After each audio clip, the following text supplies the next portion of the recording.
Jinga paper koneksi. Koneku jinga lah sedang ngirim paper. Lanjut. Oke, bismillahirrahmanirrahim. Assalamualaikum warahmatullahi wabarakatuh. Waalaikumsalam warahmatullahi wabarakatuh. Yang terhormat Bapak Iredo Fani Reza SPCI MASI, selaku dosen pengampu mata kuliah Psikoterapi Islam, dan teman-teman sekalian yang saya banggakan. Di sini kami dari kelompok 2 yang beranggotakan Ahmad Ki Ageng Saputra, Ahmad Muzakir, Anessa Jeva, Dery Saputra, Muhammad Maigi Trisandi, Desi Ramadayanti, Dwi Apriani Putri, Egi Andeski, Erin Erianti, Linda Yulianti, dan Muhammad Hafiz Dafa. Baiklah, di sini kami akan menjelaskan mengenai materi tentang psikoterapi Islam melalui ibadah. Untuk itu, sebelum kita memulai diskusi kita pada hari ini, alangkah baiknya kita bersama-sama melafazkan lafaz basmalah. Bismillahirrahmanirrahim.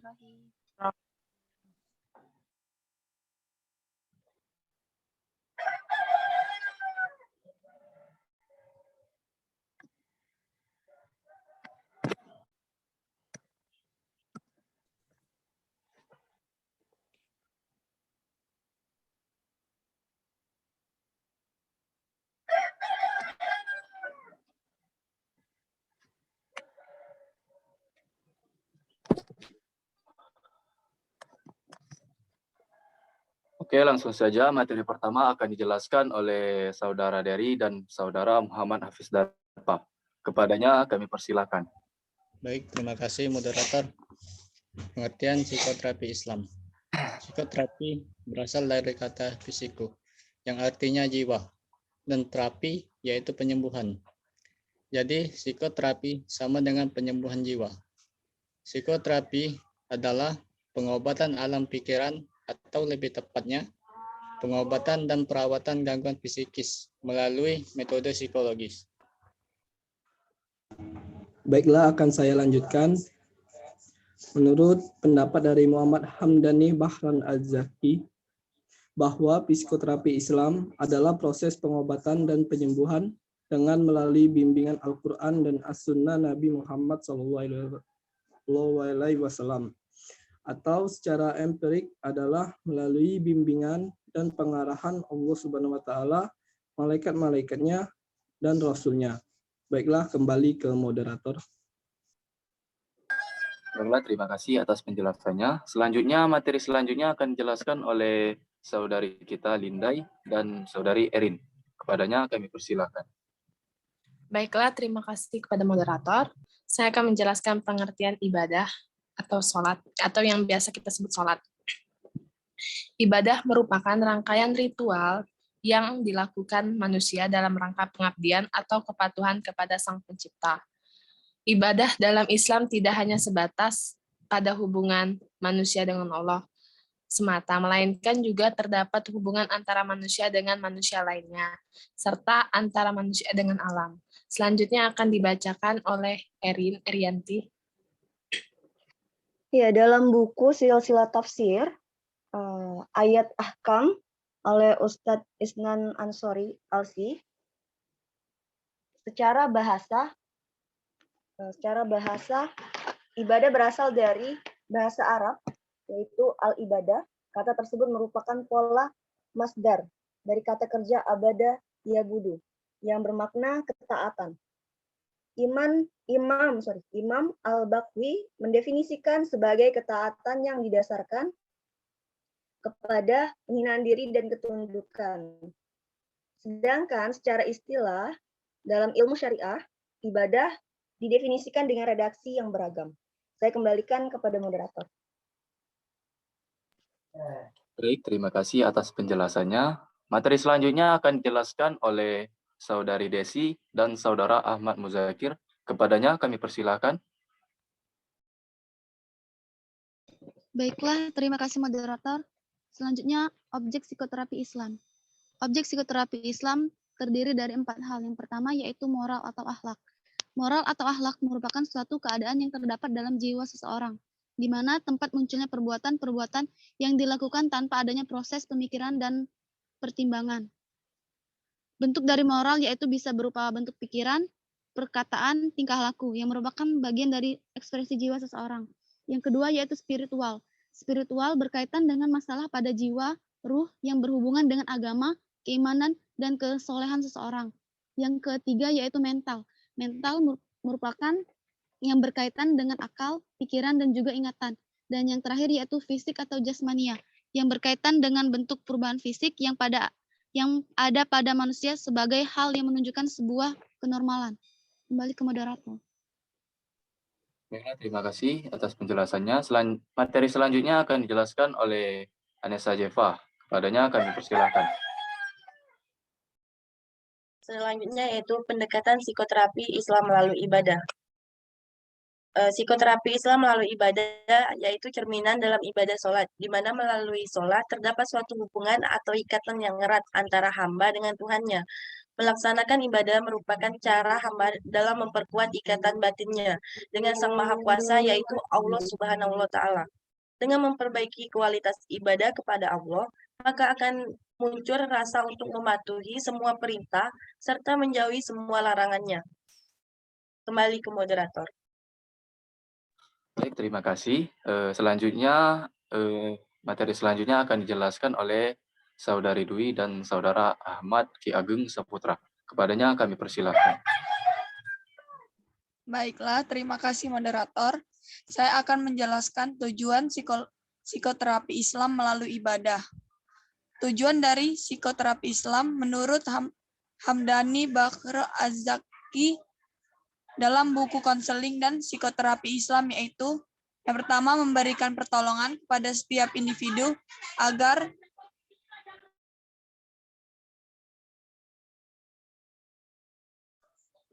sehat jasmani dan rohaninya.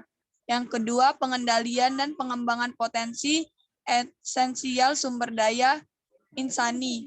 Yang ketiga, mengantarkan individu kepada perubahan konstruksi dalam kepribadian dan etos kerja. Selanjutnya akan dijelaskan oleh Ahmad.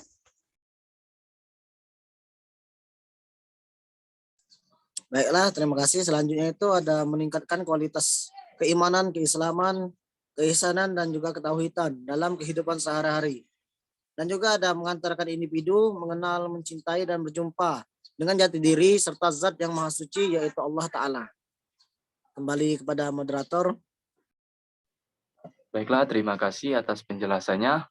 Selanjutnya akan dijelaskan oleh Muhammad Maigi Trisandi. Kepadanya kami persilakan. Baiklah, saya akan menjelaskan kesimpulannya.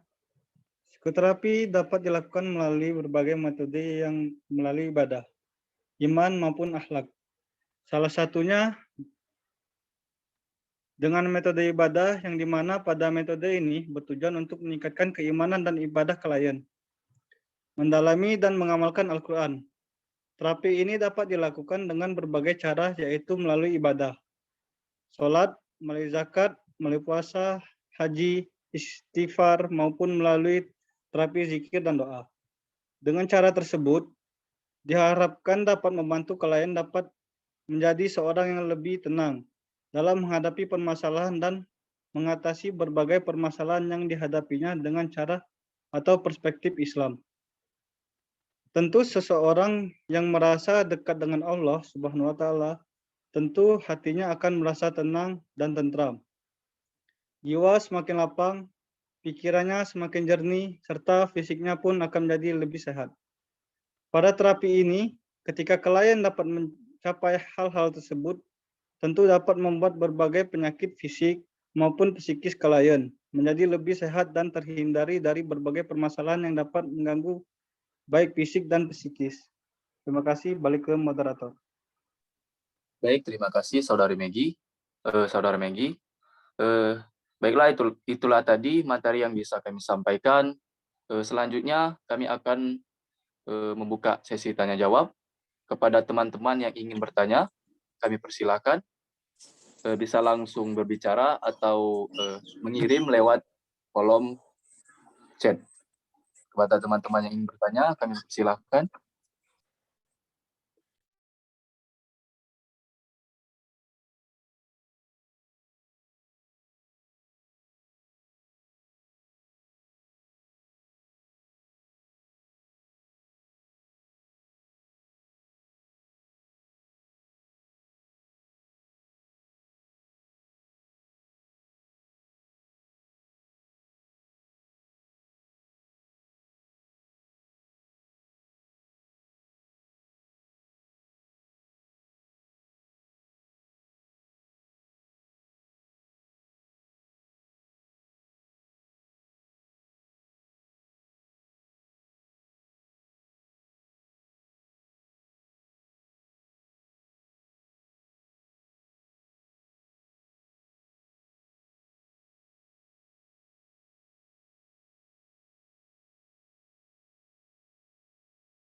Izin moderator untuk menjawab pertanyaan dari saudara Else. Ya, baiklah. Pertanyaan dari Else akan dijawab oleh Desi. Pada Desi, kami persilakan. Baiklah, terima kasih. Untuk pertanyaan dari Else, alasan kami memilih metode sholat sebagai fokus pembahasan pada psikoterapi dalam Islam yaitu karena dalam ibadah dalam Islam sendiri yang paling utama adalah sholat, di mana sholat merupakan hal yang paling utama yang harus dilakukan oleh umat Islam. Ketika seseorang mengalami gejala-gejala gangguan pada jiwa, maka hal yang paling utama untuk mengatasi tersebut adalah dengan cara memperbaiki apa yang ada dalam jiwa. Melalui ibadah sholat, seseorang dapat memperbaiki hubungannya dengan Tuhan, di mana ketika seseorang menjalankan ibadah sholat dengan baik, sesuai dengan ketentuan dari Allah, maka ia perlahan akan bisa memperbaiki kegelisahan-kegelisahan atau gangguan-gangguan yang ada pada dirinya dengan cara lebih mendekatkan diri dengan Allah Subhanahu wa taala dengan metode memperbaiki ibadah sholatnya. Mungkin sekian. Bagaimana saudari Elsa? Baik, terima kasih Desi. Kembali ke moderator.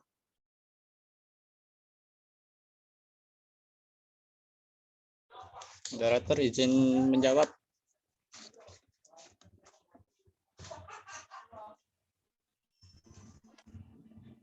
Baiklah, selanjutnya pertanyaan dari Saudari Widiawati akan dijawab oleh Saudara Dery. Padanya kami persilahkan. Baik, terima kasih moderator. Untuk tujuan psikoterapi setidaknya dapat dibagi menjadi 3 hal, yaitu fungsi pencegahan, fungsi penyembuhan, dan fungsi pensucian. Dalam fungsi pencegahan dapat dilakukan dengan mempelajari dan memahami mengenai implikasi sebuah ilmu, agar seseorang dapat terhindar atau keadaan peristiwa yang dapat membahayakan jiwa dan mental dan spiritualnya. Sedangkan untuk fungsi psikoterapi Islam dapat membantu seseorang melakukan terhadap gangguan atau penyakit, khususnya pada gangguan mental. Dan terakhir, fungsi pensucian. Dalam fungsi pensucian atau pembersihan ini, dilakukan upaya pensucian diri dari bekas-bekas dosa dan kedurhakaan dengan pensucian najis dan sebagainya. Mungkin itu saja jawaban dari saya. Kembali.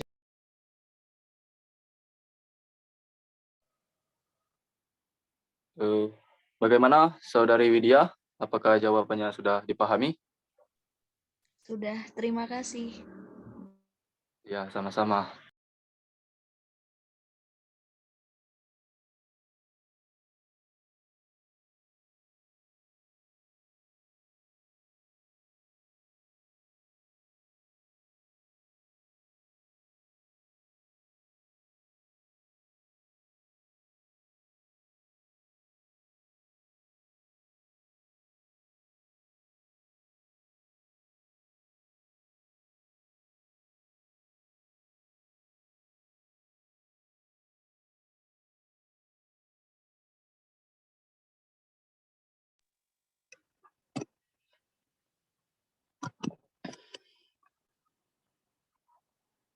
Baiklah, mungkin itu saja yang bisa kami sampaikan.